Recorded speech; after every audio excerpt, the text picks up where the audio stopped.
voices. Mark 10:47 through 48. When he, Bartimaeus, heard that it was Jesus of Nazareth, he began to shout, "Jesus, Son of David, have mercy on me." Many rebuked him and told him to be quiet. NIV version. Our world is full of voices. We have television, radio, cell phones, home phones, MP3 players, computers, and internet, and on and on. And then there are the voices of friends and neighbors, our pastor, our boss, our family, and on and on. Most of the voices we hear are by choice. We choose to turn on the TV, the computer, etc. But some of the voices are unwanted intrusions into our life and home.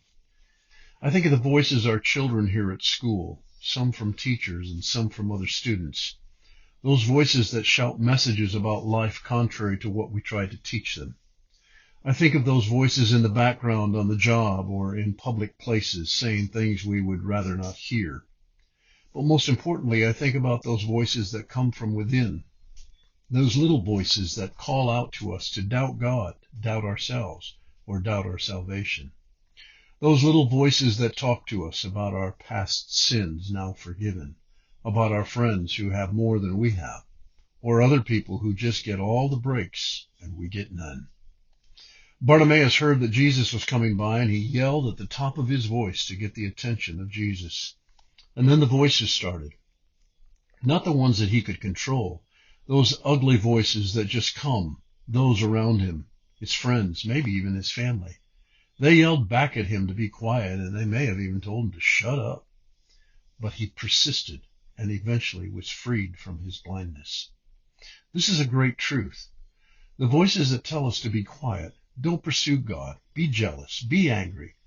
All these voices from within or around are not so concerned about your healing or your freedom as they are about themselves. These people around Bartimaeus were more concerned about themselves than they were for this blind man. It wasn't until they realized that Jesus was willing to spend time with him that they changed their message. Now they told him how fortunate he was that Jesus wanted to speak with him. As you hear the voices around you or from inside you, take time to discover their source. Are they voices pushing you toward God, who wants you to be free from your bondage and sin, or voices telling you to walk away from God and into your bondage and sin? Bartimaeus refused to listen to those voices that would keep him blind and continued to yell at the top of his voice for Jesus who could heal him. To whom are you listening today?